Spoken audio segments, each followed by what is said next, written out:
우리 좌우 앞 뒤돌아보시고 인사하겠습니다. 참 반갑습니다. 사랑합니다. 축복합니다. 네.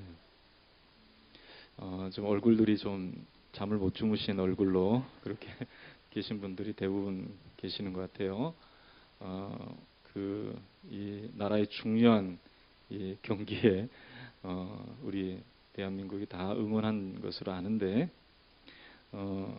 제가 그 경기를 보면서 저도 응원을 했습니다. 근데 한 사람이 잘한다고 되는 게 아니다 하는 것을 제가 새삼 느꼈어요. 모두가 다 열심히 뛰고 열심히 다 잘해야 경기에 승리할 수 있겠구나 하는 생각도 해보고 최선의 경주를 다한 우리 대한민국의 대표 선수들 가운데 응원의 박수를 제가 보냈습니다. 우리도 하나님의 나라의 대표 주자가 된 줄로 믿습니다. 그러니까 여러분들이 다 한 사람만 잘한다고 되는 게 아니에요. 다 믿음 안에 성장하고 자라나고 다 주님의 사명을 잘 감당할 수 있는 믿음의 심령들 되시기를 주의 이름으로 축원합니다. 오늘은 하나님 말씀을 따라서 우리가 화목하라라고 하는 제목으로 함께 은혜를 나눠보려고 하는데요.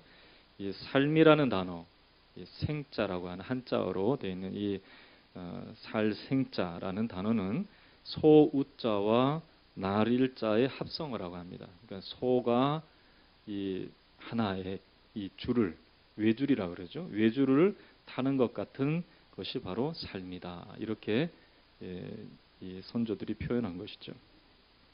그러나 소는 구조상 절대로 외줄을 탈 수가 없습니다. 왜 그렇습니까? 소는 발이 4개이기 때문에 그렇죠. 설상 뭐 어떻게 해서 선다 할지라도 어떻게 그 외줄을 타면서 걸을 수 있겠습니까? 도저히 할 수 없는 것이죠. 이처럼 이 산다는 것 자체만으로도 기적이라고 하는 표현인 것입니다. 참 기적과 같은 삶을 우리가 살아가고 있다라고 표현하는 것이죠. 이처럼 삶 자체가 힘겨움의 연속이기 때문에 이러한 소가 외줄을 타는 것 같은 삶을 인생이 살아가고 있다는 것을 표현하려고 하는 것입니다. 그러므로 하나님께서 인생을 지으셨을 때에 혼자 살아가지 않도록 하셨습니다. 혼자 살아가면 못하죠. 아무도 외줄을 탈 수 있는 그런 기술을 가지고 다 태어났다고 볼 수가 없습니다. 그러나 이 독처하는 것이 좋지 못하다라고 하였듯이 하나님께서는 우리 인생을 서로 기대며 살아갈 수 있도록 이렇게 사람을 붙여주신 거예요. 또 하나님께서는 또 우리의 부족한 것을 아시고 또 많은 것들을 우리 주변에 붙여주신 것이죠. 그래서 참 지혜자인 전도자는 이 전도서 4장의 말씀에 두 사람이 한 사람보다 나은 것은 서로 붙들어 줄 수 있기 때문인데 홀로 있어 넘어졌을 때 붙들어 줄 사람이 없는 사람은 화가 있을 것이다. 즉 불행한 사람이다. 그렇게 말씀하셨습니다. 그러므로 하나님께서 우리들 가운데 참 외줄 타는 인생과 같은 그러한 힘겹고 참 어려운 인생을 살아가지만은 우리가 서로 화목하고 서로 돕고 지내는 것이 우리 인생의 길이라는 것을 말씀하시는 것이죠. 그런데 어떻습니까? 우리 삶의 주변을 보면 이렇게 서로 화목하고 함께 잘 지내면서 무엇인가를 이루어 나가려고 하는 그런 모습이 많이 있습니까? 아니면은 경쟁하며 이기며 다투어야 살 수 있다라고 생각하십니까? 직장인들을 대상으로 해서 이 삶 속에서 가장 가치 있는 것이 무엇인가를 조사했을 때 많은 사람들이 이 화목이다 그렇게 말했습니다. 화목 어디 있든지 서로 잘 지내는 것, get along 할 수 있는 서로 같이 잘 지낼 수 있는 게 가장 큰 가치다 그렇게 말했습니다. 그 다음이 이 건강이요, 또 즐기는 삶이요, 성공하는 삶, 또 경제적인 풍요 이런 기타 순으로 이어졌듯이 화목한 삶, 인간에 있어서 가장 중요한 것이 서로 잘 지내는 것이다라는 것을 알지만 그러나 정작 자신이 근무하는 직장에서 이러한 이 화목보다는 생존을 위해서 뺏고 빼앗기는 전쟁터와 같은 그러한 삶을 살아가게 된다라고 대답했습니다. 기대하는 것만 같이 그렇게 삶이 녹록하지 않다는 거예요. 그러니까 이것이 분명히 가장 좋은 가치인 것을 알지만은 화목하려고 하지만은 이상하게도 그렇게 하면 자기가 지는 것처럼 생각해서 결국은 무한 경쟁 시대에 겉으로는 화평을 평안을 얘기하지만은 속으로는 이 야생의 들짐승처럼 으르렁거리는 모습을 할 때가 많다는 것입니다. 여러분 우리 국제 정세도 한번 보십시오. 이 남북 정상회담 우리 장로님도 기도하셨지만은 남북 정상이 만나서 악수했죠. 당장 이제 뭐 길이 확 열리고 뭐 남북이 그냥 왕래할 뿐만 아니라 한민족이 서로 그냥 부둥켜 안고 우리 이제 더 이상 전쟁하지 않는 것처럼 막 이렇게 감격의 눈물을 흘릴 줄 알았는데 좀 조금씩 좀 막히는 부분도 보이는 것 같아요. 그리고 또 보면 이 북한과 미국이 70년 이 적대 관계를 청산하고 평화 협정을 맺었습니다. 뿐만 아니라 러시아도 우리 대통령께서 가셔서 우리 이 한반도의 비핵화와 또 평화를 위해서 협력하기로 그렇게 했죠.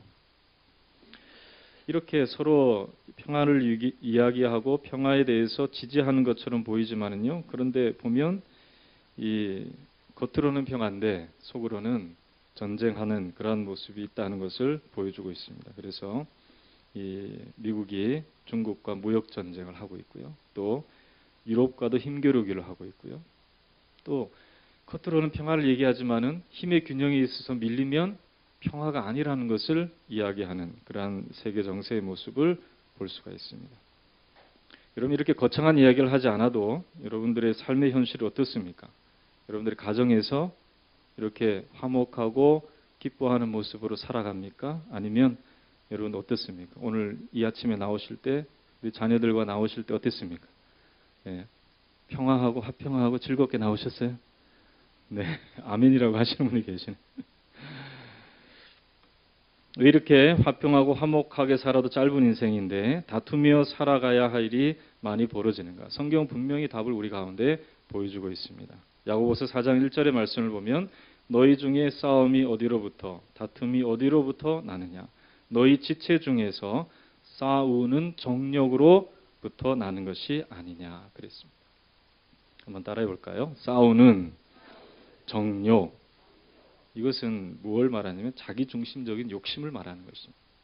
이 욕심은요 부드럽지 않아요. 딱딱해요. 그러니까 이 욕심을 가지고 대하면 부딪히게 되어 있는 거예요. 소리가 나고 깨어지고 문제가 생기게 되어 있는 거예요. 이게 바로 우리가 가지고 있는 이 다투는 정욕이라는 것입니다.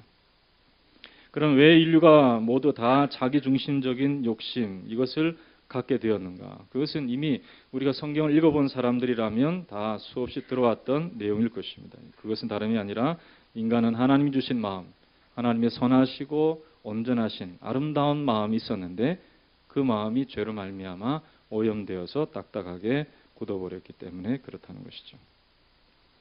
에덴 동산에서 하나님과 화목하며 신본주의적인 삶을 살았던 아담과 하와는 뱀의 유혹을 받아서 정욕이 이끌려 결국 자기가 하나님이 되고자 하는 그런 오류를 범했습니다.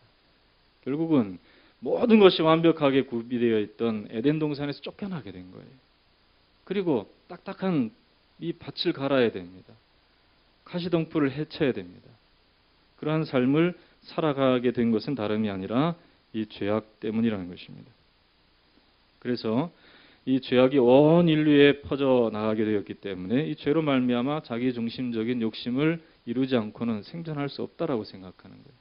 내 욕심대로 살지 않으면, 내 마음이 원하는 대로 되지 않으면 내가 살아갈 수 없다라고 생각하는 그러한 생각이 우리를 지배하고 있기 때문에 인류는 이렇게 다투고 서로 반목하고 지낸다는 것입니다. 바울은 인류를 본질상 진노의 자식이라고 하나님과 원수로 행하던 자라라고 표현한 것은 다름이 아니라 이 죄악의 욕심이 우리 가운데 있기 때문에 하나님을 가까이 할 수도 없고 하나님 주신 은혜로 살아갈 수도 없는 그러한 처지에 놓이고 말았다는 것입니다. 오치만이라고 하는 유명한 신학자는 이 사실을 인정하지 않으면 우리가 하나님과 화목할 수 있는 길을 얻을 수 없다라고 말했습니다. 우리는 여전히 이 죄악 가운데 있을 수밖에 없다는 것을 고백해야 되는 것이죠. 그러나 이렇게 인류의 잃어버린 화목을 다시 얻게 하기 위해서 우리를 이러한 이 싸우는 정욕에서 벗어나서 정말 화목하며 하나님 앞에서 잘 지낼 수 있도록 우리가 인도함을 받기 위해서 하나님이 먼저 우리 가운데 찾아오시게 되었던 것입니다. 요한일서 4장 10절에 사랑은 여기 있으니 우리가 하나님을 사랑한 것이 아니요 하나님이 우리를 사랑하사 우리 죄를 속하기 위해 화목 제물로 그의 아들을 보내셨음이니라 했습니다. 하나님이 먼저 행동하신 거예요. 우리의 이 정말 돌이킬 수 없는 굳어진 이 정욕의 마음, 이대로 살아가면 다 문제를 일으키고 자기도 죽고 다른 사람도 죽고 그렇게 살아갈 수밖에 없는 우리의 인생을 바꾸시기 위해서 하나님은 자기의 하나뿐인 외아들을 우리 가운데 보내주신 것입니다. 이 화목을 위한 이 희생으로 예수님을 보내셨다는 것이죠. 그러므로 우리가 이제 더 이상 썩어질 자신의 육체를 위해 살지 않고 하나님과 연합하여 하나님의 뜻대로 살아갈 수 있는 거룩하고 온전한 새로운 사람으로 우리를 완전히 바꾸셨다는 것입니다. 화목할 수 없는 정욕 가운데 빠져 있는 우리들을 이제는 대속의 죽으심을 통해서 화목 제물이 되신 예수님으로 인하여 우리가 새로운 피조물이 되어 하나님과 화목하게 되었다는 것이죠. 랄프 마틴이라고 하는 이런 학자는요, 성경의 화목은 기독교 신학의 중요한 세 가지 교훈을 교훈한다라고 했습니다. 첫 번째로 죄악이 횡령하는 혼란한 세상에서 화목하게 하기 위함이라는 것을 얘기했습니다. 두 번째로는 예수 안에서 죄악으로 비틀어진 모든 관계가 회복된 것을 의미한다. 그랬습니다. 세 번째로는 예수를 통한 화목은 개인적인 유익을 가져오고 화목한 생활을 위한 실제라라고 그렇게 말했습니다. 잘 이해가 안 되죠? 이것을 하나로 묶는다면 무엇이냐면 하나님께서 화목의 손을 예수로 말미암아 우리 가운데 내밀어 주셨다는 것이죠. 죄로 말미암아 우리는 도무지 아무것도 행할 수 없는 연약함 가운데 있는 우리들을 화목하게 하기 위해서 예수님을 통해 그냥 내버려 두면 안 되니까 그냥 내버려 두면 하나님과 화목할 수도 없는 상황이 있으니까 우리의 변화될 수 없고 씻을 수 없는 이 죄를 완전히 깨끗하게 씻어주시기 위해서 하나님이 예수님을 보내어 주셔서 예수님을 통해서 하나님과 화목할 수 있도록 그렇게 손을 내미셨다는 것입니다. 그러므로 우리가 해야 될 게 무엇입니까? 우리가 해야 될 것은 하나님과 화목하기를 힘써야 할 줄로 믿습니다. 여러분, 예수님께서 이 땅에 오신 것은 하나님의 사랑의 결과인 줄로 믿습니다. 저와 여러분들을 그렇게 사랑하신 거예요. 그러니까 화목하려고 하나님이 먼저 우리 가운데 일하신 것입니다. 그러므로 우리도 하나님과 화목하기를 힘써야 되는 것입니다. 여러분, 오늘 읽은 본문 20절에 있는 말씀을 보면 그러므로 우리가 그리스도를 대신하여 사신이 되어 하나님이 우리를 통하여 너희를 권면하시는 것 같이 그리스도를 대신하여 간청하노니 너희는 하나님과 화목하라 라고 했습니다. 그러니까 하나님께서 길을 내어주신 거예요. 하나님과 화목할 수 있는 길은 오직 예수 그리스도밖에 없는 줄로 믿습니다.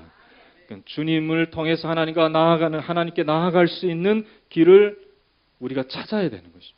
우리 주님께서 열어놓으셨기 때문에 그 길을 찾아서 걸어가야 되는 거예요. 그것이 우리의 믿음인 줄로 믿습니다. 여러분, 주님이 내어주신 그 길을 마다하고 그저 내 욕심대로 걸어가면 되겠습니까? 하나님께서 내어주신 그 길을 우리가 걸어갈 수 있어야 되는 것이죠. 여러분, 예수님이 오시기 전에 하나님과 화목하는 길을 이스라엘 백성들 가운데도 하나님이 주셨습니다. 그것은 율법의 말씀을 지키는 것이었습니다. 근데 그 길은 너무 온전치 못했어요. 물론 다양하게 여러 가지로 하나님께서 인생의 연약함을 아시기 때문에 화목할 수 있는 길을 다양하게 열어놓으신 거예요. 이 제사 제도도 한 가지도 아니고 5가지로 이 이스라엘 백성들에게 하나님 앞에 나아갈 수 있는 5대 제사, 번제, 소제, 속건제, 속죄제, 화목제, 이 전체가 다 하나님과 화목하기 위한 제사였는데 그 중에서도 화목제라고 하는 이 제사를 또 두어서 하나님과 화목할 수 있도록 하신 것입니다. 화목제라는 의미가 바로 원수된 것, 분쟁하고 있는 것을 끝내다라는 뜻이에요. 죄로 말미암아 하나님과 지금 우리가 다투고 있는데요. 그 죄를 해결할 수 있는 길을 하나님이 율법을 통해서 열어놓으신 거예요. 그래서 이 온전한 하나님 앞에서 율법의 준행을 통해서 하나님 앞에 하나님의 뜻대로 제사함으로 인해서 하나님의 공의를 만족하게 하고 거룩하심을 만족하게 하여서 하나님의 진노를 덮고 죄의 용서함을 얻는 것이 바로 이 율법의 제사였습니다. 그런데요, 이스라엘 역사 속에서 이렇게 하나님께서 열어놓으신 길을 이스라엘이 걷는 것이 아니라 형식적으로는 걷는 것처럼 보이는데 이상하게도 딴 길로 간 거예요. 마음은 콩밭에 가 있었던 거예요.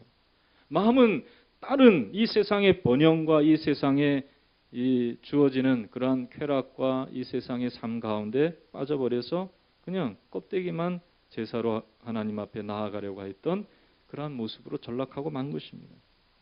여러분, 오늘 이 시간에도 여러분들께서 우리 주님께 나아갈 수 있는 길을 분명히 찾아야 할 줄로 믿습니다.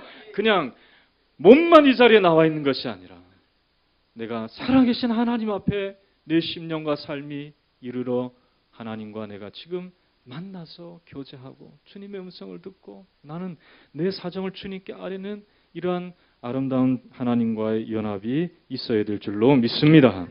근데 이스라엘은 그렇게 못했다는 거예요. 그래서 하나님께서 예수 그리스도를 통해 인간과 다시 화목의 길을 내시기 위해서 친히 화목 제물이 되셔서 십자가에 달리셨다는 것입니다. 화목이라는 말을 헬라어로 말하면 카탈라소라고 하는 단어입니다. 이것은 무엇과 교환하다라는 뜻입니다. 하나님은 예수님을 내어주시고 우리의 구원과 맞바꾸신 거예요. 여러분, 우리가 얼마나 큰 은혜를 받은 것입니까? 우리를 가치 있게 여겨주셨으면 우리를 얻기 위해서 하나님께서 누구를 내어주신 거예요? 예수님을 내어주신 거예요. 여러분, 물건 살 때 여러분들이 어떻게 삽니까? 웬만하면 그 가치에 맞게 지불하죠. 그래요, 안 그래요? 100원짜리 사탕을 사면서 10만 원짜리 내는 사람이 있습니까? 여러분들은 그렇게 하시나 봐요. 죄송하지만. 만 원짜리면 충분한 그걸 사면서 100만 원을 낼 필요는 없다는 거예요. 그러나 여러분, 너무 작은 것이라 할지라도 이게 정말 가치 있다 싶으면은 모든 것을 다 팔아서라도 그걸 얻으려고 하는 것이 사람의 마음인 것입니다. 여러분, 하나님은요, 어떤 마음으로 우리를 대하시느냐. 세상에서 가장 귀한 것을 내어주시기까지 우리를 사랑하셔서 우리 가운데 화목의 길을 예수님을 통해서 내어주신 줄로 믿습니다. 그러므로 우리는 예수 그리스도로 말미암아 하나님과 화평을 누려야 되는 것입니다. 로마서 5장 1절에 그러므로 믿음으로 의롭다 하심을 받았으니 우리 주 예수 그리스도로 말미암아 하나님과 화평을 누리자 그랬습니다. 따라합시다. 예수님과 더불어 하나님께 나아가자. 여러분, 꿈에서도 잊어버리지 마시기를 주의 이름으로 축원합니다. 예수 그리스도의 이름, 주님이 나를 위해서 행하신 그것을 우리는 잊어버리지 말아야 되는 것입니다. 여러분들의 삶 속에서 어떤 삶의 유혹이 있다 할지라도 우리 주님을 손을 붙잡고 있는 손을 놓고 세상에 있는 것을 잡아서는 안 되는 것이죠. 그러면 예수님을 통해서 하나님과 화목하라고 명령하신 이 명령은 누구를 위한 것인가? 하나님을 위한 것인가? 우리를 위한 것인가? 한번 생각해 봐야 되겠죠. 그렇죠? 결국은 누구를 위한 것인가? 바로 우리를 위한 하나님의 명령인 줄로 믿습니다. 하나님은요, 스스로 완전하신 분이세요. 그러므로 하나님께서 지으신 세상에 의해서 웃고 우시는 분이 아니에요. 그럼에도 불구하고 하나님께서 우리를 그토록 원하시는 것은 하나님께서 우리를 사랑하시기 때문인 줄로 믿습니다. 그렇기 때문에 우리는 이러한 하나님의 우리를 위한 화목의 명령에 우리는 순종해야 하는 것이죠. 욥기 22장 21절의 말씀을 보면 너는 하나님과 화목하고 평안하라. 그리하면 복이 내게 임하리라 그랬습니다. 그 자체가 복이라는 거예요. 하나님과 화목하는 그 자체가 복이에요. 여러분, 주님을 대하실 때 어떻습니까? 마음의 기쁨으로 내가 주님 주신 말씀을 오늘 이 거룩한 주일 내가 볼 수 있게 되어서 참 감사하다. 평상시에도 늘 내게 주시는 은혜가 있는데 오늘 이 시간에는 더 큰 은혜를 내게 주시는구나 하는 그런 마음으로 여러분들 앉아 계십니까?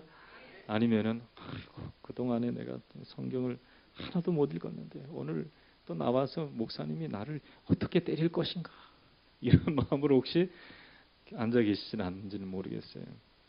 여러분, 하나님과 화목하면 여러분들은 다 복이 임할 줄로 믿습니다. 어떤 말씀을 들어도 그게 복이에요. 할렐루야. 우리의 죄악을 하나님께서 야단치시면 하나님께서 그 자녀를 신실하게 징계하는 그 음성으로 내가 들으면 그게 복이 되는 것입니다. 할렐루야. 또 내게 참 은혜롭고 마음을 부드럽게 하고 평안하게 해주신 주님의 음성을 들으면 그게 내게 큰 은혜가 되는 거예요. 여러분 그러한 주님의 음성을 들을 수 있기를 주의 이름으로 축원합니다. 모두가 부러워하고 화목하기로 소문나 있는 가정이 있었습니다. 그 사람은 어찌 그리 복을 받았는지 그 집이 그렇게 화목한가. 이 소문이 나서 그 가정의 주인의 친구가 찾아와서 그 비결을 물었습니다. 그랬을 때 그 집주인이 그 친구에게 장남을 불렀습니다. 얘야, 뒤뜰 감나무에 가서 감 한 광주리만 따오거라. 그랬던 거예요. 친구는 깜짝 놀랐습니다. 왜냐하면 감딸 시기가 아니라는 거죠. 감이 푸른데 그 푸른 감을 따면 그게 맛이 있겠습니까? 완전히 그냥 똘똘하거나 아니면 씹을 수도 없는 그런 감이겠죠. 그런데 이 아들이 파랗게 달려있는 그 감을 막 따는 거예요. 아무 대꾸도 안 하고 아버지가 시키는 대로 했어요. 주인은 또 차남을 불렀습니다. 야, 둘째야, 가서 외양간에 가서 소를 끌어다가 지붕에 올려놓거라. 그런 거예요. 아니, 소가 외양간에 있어야지 왜 지붕에 올라가요? 그런데 이 차남도 아무 대꾸하지 않고 소를 그냥 힘을 다해서 끙끙거리면서 지붕에 올려놓으려고 정말 고생을 하는 거예요. 소가 지붕으로 올라가려 그러겠어요? 안 올라가려 그러겠어요? 자기 잡아 죽이는 줄 알고 막 뒷발질을 하고 막 그러는데도 소를 그냥 지붕에 올려놓으려고 막 그러는 거예요. 그제서야 이 친구는 이 가정의 화목의 비결이 아버지의 말씀에 순종하는 아들이 있기 때문이라는 것을 알았어요. 아버지의 말씀에 순종하는 아들이 있기 때문에 그 가정이 화목하구나. 여러분, 이러한 아들이 있으면 집안에 평안이 있는 거예요. 여러분, 인류의 평안을 위해서 하나님의 아들이신 예수님이 이러한 아버지의 뜻에 순종하는 자가 되셨음을 여러분들이 분명히 깨달을 수 있기를 주의 이름으로 축원합니다. 그러므로 예수가 있는 집은 복이 있는 집이요. 하나님과 화목할 수 있고 하나님의 뜻대로 행할 수 있는 아름다운 축복이 흘러넘치게 될 줄로 믿습니다. 그러므로 우리는 주님을 모셔드리고 자신을 위해 사는 것이 아니라 나를 대신하여 죽었다 살아나신 이를 위하여 예수 그리스도를 위하여 사는 우리가 되어야 하는 것이죠. 여러분, 오늘 고린도후서 5장 15절의 말씀을 보면 그가 모든 사람을 대신하여 죽으시며 살아있는 자들로 하여금 다시는 그들을 자신을 위하여 살지 않고, 따라합시다. 자신을 위하여 살지 않고 오직 그들을 위하여 죽었다가 다시 살아나신 이를 위하여 살게 하려 함이라. 여러분, 예수 그리스도를 모시고 사는 삶은 내가 죽었다고 고백하는 거예요. 여러분 들어오시다가 혹시 그림 보신 분 계세요? 못 보셨군요. 그럼 나가시면서 한번 보세요. 거기다가 이렇게 써놨습니다. 나는 죽고 예수로 사는 사람. 그 사람이 정말 하나님과 화목한 삶을 살아감을 믿으시기를 주의 이름으로 축원합니다. 내가 살아있으면 안 되는 거예요. 내가 죽어야 돼요. 따라합시다. 나는 어떻게 됐다고요? 죽었죠? 누가 살아요? 대답을 잘 못하시네. 따라합시다. 나는 이미 십자가에서 죽었습니다. 어떤 사람이 이 설교를 듣고 난 다음에 이런 말을 했대요. 사도 바울처럼 이렇게 예수로 말미암아 나는 죽고 예수로 살아갔습니다. 이렇게 고백하는 말씀을 듣고 목사님 참 은혜가 됩니다. 내가 죽고 예수님으로 살아가는 거. 그런데요, 살아가다 보면요, 어떻게 나만 죽고 다 살아있는 것 같아요. 그렇게 나만 죽고 다 살아있다는 거예요. 여러분, 비록 삶의 주변이 그렇다 할지라도 예수님으로 하여금 살아계시도록 자신을 죽일 수 있기를 주의 이름으로 축원합니다. 그때 다 모두가 다 예수로 말미암아 나와 같은 마음을 품을 수가 있는 것입니다. 두 번째로 화목하게 하는 직분을 감당하게 하는 것입니다. 자, 하나님과 화목하는 것과 이제는 화목하게 하신 직분을 내게 주신 것을 감당하는 건데요. 우리 18절과 19절을 한번 읽어봅시다. 시작. 모든 것이 하나님께로 났으며 그가 그리스도로 말미암아 우리를 자기와 화목하게 하시고 또 우리에게 화목하게 하는 직분을 주셨으니 곧 하나님께서 그리스도 안에 계시사 세상을 자기와 화목하게 하시며 그들의 죄를 그들에게 돌리지 아니하시고 화목하게 하는 말씀을 우리에게 부탁하셨느니라. 자, 화목하게 하는 말씀을 누구에게 부탁하셨다고요? 우리에게 부탁하셨다. 그러니까 정말 내가 하나님과 화목하고 있으면 이제 하나님께서 그 말씀을 통해 우리로 하여금 화목하게 하는 그러한 말씀의 전달자가 되도록 하신 거예요. 여러분들 입에서 나오는 말들이 그러한 화목을 이야기할 수 있는 그런 입술이 될 수 있기를 주의 이름으로 축원합니다. 때로는 저도 참 제가 말해놓고 이 말이 화목의 말이었나 아니면은 분쟁을 일으키는 말이었나 고민하게 될 때가 있어요. 여러분 그런 생각도 없이 살아가면 안 되는 것이잖아요. 내가 한 말, 내가 한 행동이 화목케 하는 이 직분, 우리 주님이 내게 말씀을 맡기셨는데 그 말씀대로 행하고 있는지 그렇지 않는지를 돌아볼 수 있는 우리가 되어야 할 줄로 믿습니다. 빌립보서 2장 14절에 모든 일에 원망과 시비가 없이 하라라고 했습니다. 일하다 보면 다툴 수도 있어요. 그러나 그 다툼을 해결할 수 있는 그 원인을 제거할 수 있는 마음을 우리 주님께로부터 항상 우리가 얻고 주의 주시는 삶 속에서 하나님이 기뻐하시는 삶을 이루어 나가려고 하는 삶의 근본적인 본질에 더 가까워 살아갈 수 있는 우리가 되어야 할 줄로 믿습니다. 이 초대교회 부흥사였던 전재선 목사님은요, 사모님이 대단히 열정적인 사람이었다고 합니다. 그러니까 뭐 열정이 있으면은 뭐가 많아요? 욕심이 많죠. 그래서 일이 제대로 안 되면 막 그냥 끓어오르는 화를 참을 수가 없었다는 거예요. 목사님한테도 이 사모님은 막 화가 나면 화를 다 그냥 쏟아내야 속이 후련한 그런 성격을 가지신 분이었다는 것이죠. 그래서 목사님 고민을 했습니다. 다른 곳에서는 화평의 복음을 전하는데 이 사택에서는 큰 소리가 날 때가 있다는 것이죠. 그러니까 주변에 교인들이 지나갈까 지나가지 않을까 노심초사하는 거예요. 저희 가정 얘기가 아니에요. 우리 이 진재선 목사님 이야기예요. 근데 이 목사님이 이제 지혜를 냈어요. 그래서 사모님한테 이렇게 우리 집사람은 참 온화합니다. 저보다 훨씬 온화해요.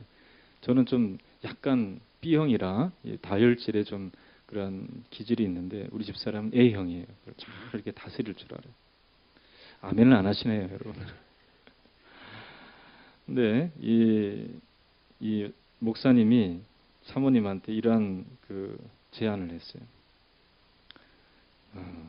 화가 나면 다른 말 하지 말고 딱 한마디만 하시게 그랬다. 화라고 얘기하시게. 화가 나면 뭐라고요? 화. 나중에 화났다는 거예요. 화. 그러면 내가 딱 한마디만 하겠네. 뭐라고 대답했을까요? 네? 여러분 좋네요. 네. 오늘 본문을 잘 기억하시고 제목을 잘 기억하시고 근데 목이 아니라 평이라고 했대요. 평. 그래서 이 사모님이 갑자기 화 하면 옆에서 평, 화 하면 평 그랬다. 그러니까 뭐 싸울 수가 있나요? 그냥 서로 막 웃고 마는 것이죠. 그리고 혹시 화가 나서 화라고 한다 할지라도 평이라고 하니까 지나가는 사람은 저 지금 화평이구나 그렇게 생각할 수도 있으니까요. 여러분 에베소서 4장 26절의 말씀을 보면 분을 내어도 죄를 짓지 말고 해가 지도록 분을 품지 말라고 했습니다. 한번 따라하겠습니다. 분을 내어도 죄를 짓지 말고 해가 지도록 분을 품지 말라. 그렇습니다.